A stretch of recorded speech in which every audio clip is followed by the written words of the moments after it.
G'day guys, welcome back to my channel. My name is Wildkard. Thank you for watching the Wildkard Rugby Show. As always, it is my pleasure and privilege to talk about the greatest game in the world, rugby. And unfortunately, the greatest game in the world was marred by absolute disgrace on the weekend, both on and off the field. Yeah, here in Super Rugby. So the Fijian and Drua versus Melbourne Rebels match was marred by 2 red cards for striking to 2 Fijian players. Frank Lomani, as you can see right here, downwards elbow to the back of the head, a move that is too dangerous even for the UFC, banned in the UFC, and he was sent off with a red card. And later on, his teammate John Karui Dura was sent off with a red card as well for headbutting Alex Murphy in the scrummaging. Now, a lot of you guys came to the channel and commented how the referee was really bad in this game, which I do agree, and how they think that the players' actions were and just a retaliation to the referee. I would just like to take this opportunity to tell you why this retaliation is not appropriate. In the words of the Bible, love thy neighbor and pray to those who prosecute you. This is what the Bible is talking about. When the referee, when life is against you, you don't commit a sin to make up for it. You stay, most importantly, true to yourself, true to being a righteous person, and not go down the path of hitting people on the rugby field because you think the referee has done you wrong. And this is the perfect example what not to do. And it's the perfect thing. I know a lot of you guys are religious. What the Bible is referring to not do. And quite frankly, I was very proud of Melbourne Rebels players for not retaliating, throwing a punch in return, because that is the graceful way. That is the right way to behave in any situation, not just on the rugby field, but in life as well. With that being said, then what happened after Frank Lomani was sent off the field? There was more disgraceful behaviors that occurred from the sideline. There was a Melbourne Rebels fan spewing racist abuse at Frank Lomani. Yeah, that is absolutely unacceptable. And it's quite disgusting what he said to Frank Lomani, allegedly. And they have said that they're going to be looking for the player for the person and get him banned from attending rugby matches in the future. I don't think that's enough. I think he should be prosecuted. I think he should be spending time in jail and have a permanent record against him, because the stuff he said, you can probably go look it up. It's quite disgusting. It's absolutely despicable and should not be, allowed in anyone under any circumstance utter those words towards anybody. So, yeah, quite disgraceful. And with that being said, World Rugby has actually succeeded. Okay, before we move on to that, so the judiciary result for Frank Lomani and Karui Dura hasn't come out yet, despite the fact that they've already been to the hearings. So there's no actual official report yet for their suspensions, but I would suspect probably 6-week suspensions for these two guys. And then the Melbourne Rebels, actually, let's go back a little bit. And then with regards to fan behavior off the field, World Rugby actually managed to convict the first online troll against the referee, an Australian fan. No, it's not me, okay? Sometimes I could be getting pretty close to getting myself arrested with some of those rants I've been spewing out. But yeah, this guy, he's a Samoan fan. Aaron is whatever. He's a youth worker, 22 years of age. I mean, he was online spewing threats to the referee between England and Samoa at the Rugby World Cup, to the referee, to the wives, and the kid. And as a result, he was identified, and he will be copying a hefty fine, 1,000 New Zealand, dollars, and 12 months suspended. I guess fine, whatever that means. So yeah, first person to ever actually get arrested for, I guess it's not trolling, it's actually threatening. When you're threatening someone online, it is a crime. It's not just trolling. And yeah, he's been done for, and it's in here in Australia. They're coming for me sooner or later. I can feel it. Yeah, jokes aside, moving on to Melbourne Rebels. So the Rebels obviously in big financial troubles. Their performance on the weekend against the Enduros was very, very good. So I think if the Rebels team can put on a consistent performance like they did against the Enduros, win, lose, or draw, if they just put in the same effort, the same determination, I think there's some hope for the Rebels. Financially speaking, they could be looking at potentially getting a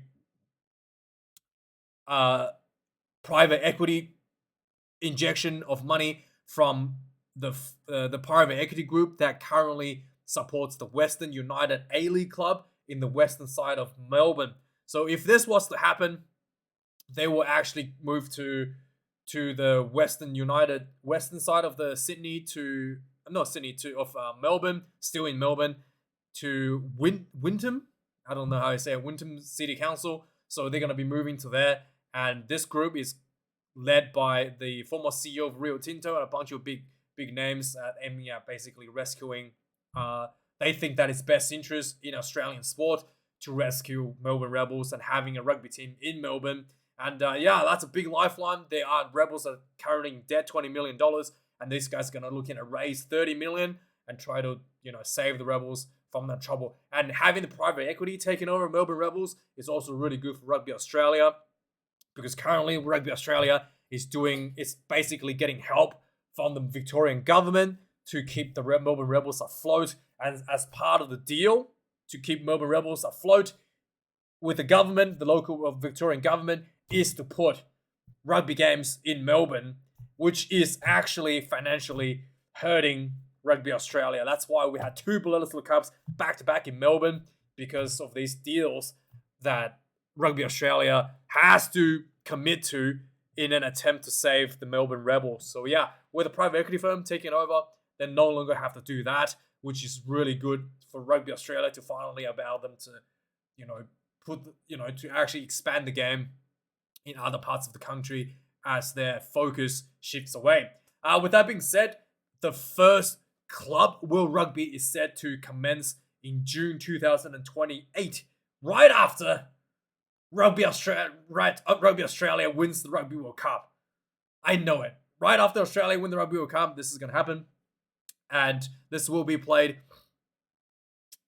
between 8 teams from the Champions Cup and 6 teams from Super Rugby, and maybe 2 additional teams, most likely from Japan. So this will be held in the Northern Hemisphere and Southern Hemisphere in alternate every 4 years, So first one will be held in Northern Hemisphere. So how this is going to work is the Champions Cup is currently the top 16 teams from the top 14, the URC, and the English Premiership. And so what happens is, during the year of the Club World Cup, the top 8 teams from the top 16 Champions League will go into the World Cup. Yeah. So what that means, the bottom 8 team from the Champions League will go play in what's called the Challengers Cup in like later rounds. So they basically get seeded into maybe the elimination rounds or straight away for the Challengers Cup for that year. So for that year, the Champions Cup will actually not be played. For the European Championship will actually not be played. So they'll only be the Challengers Cup. The Challengers Cup is basically the losers that didn't make it to the Champions Cup from the 3 competitions, the top 14, the URC, and the English Premiership. So that will be expanded to include the teams that don't go into the Club World Cup. And then there will be 6 Super Rugby teams. I'm supposing probably they have to do some kind of cumulative results from 4 years or something, a couple of years or something, to determine the top 6 teams, not just the top 6 teams.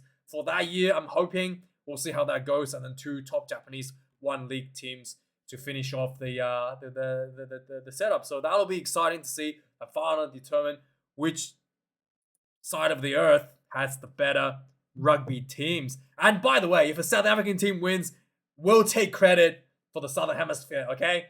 So keep that in mind.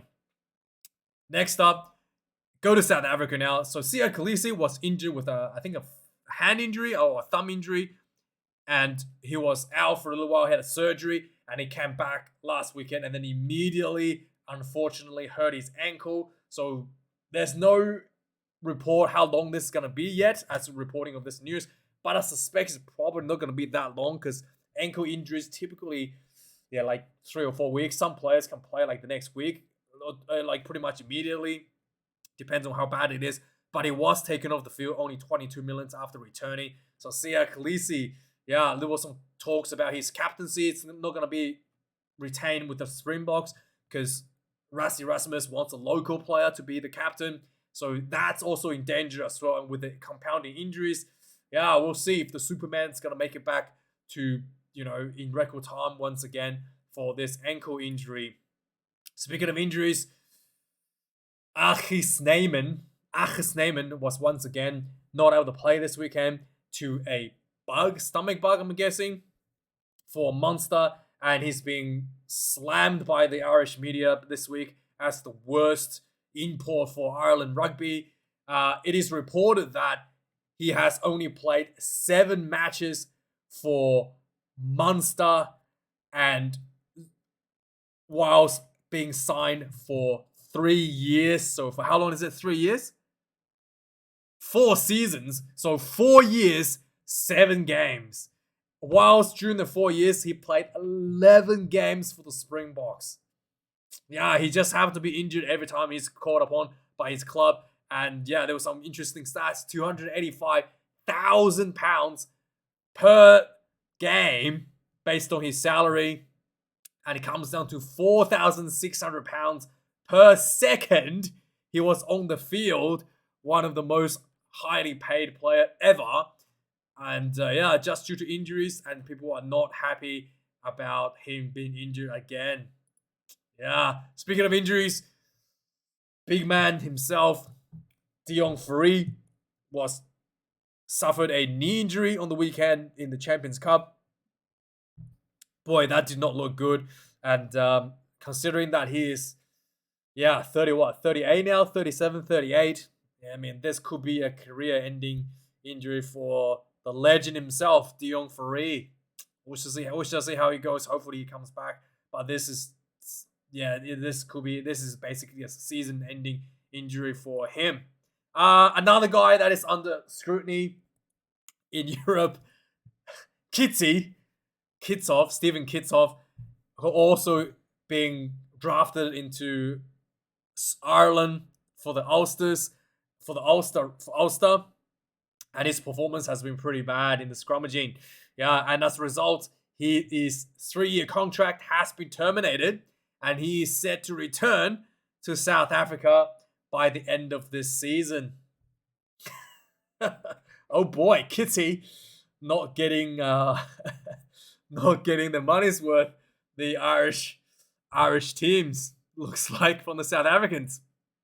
Next up, the guy who's definitely worth his weight in gold, Jem Slipper, has become the most capped Super Rugby player of all time. He leveled the previous record with Stephen Moore last week and the week before, and the week just passed. This weekend, he was surpassed Stephen Moore by 1, obviously, to become the most capped Super Rugby player of all time. Jem Slipper, the Slips. More news from Super Rugby this week. Kurtley Beale has re-signed to Super Rugby, and he's signed to the Western Force, and he will be playing in hopefully 2 weeks due to the injury to Harry Porter. So Harry Porter has been ruled out with an ankle injury. So basically, the Wallaby legend, the guy that has went through an ordeal last year with sexual assault allegations that has proven to be untrue. In court, I was cleared of that, has now returned and, cleared his name, has now returned to rugby to play for the Western Force. And I think he really should. Probably has some right to sue the woman that lied about the ordeal and basically cost him a whole year of his career. He was sacked by the Waratahs last year because of the accusations, and I think that he probably has some sort of claim there. But yeah, it's good to see him back, and I can't wait for a bit of a nostalgia in a couple of weeks' time. And the Waratahs have suffered a big injury to the Wallabies superstar Angus Bell, and to a potential foot injury. This is the second foot that he was injured last year, and he said after the game that he felt the foot pop, so not a good sign. And it is suspected that it's going to be out for the Super Rugby, but he should be, fingers crossed, able to return for test matches later in the year. But yeah, not good for the Waratahs. I mean, Angus Bell is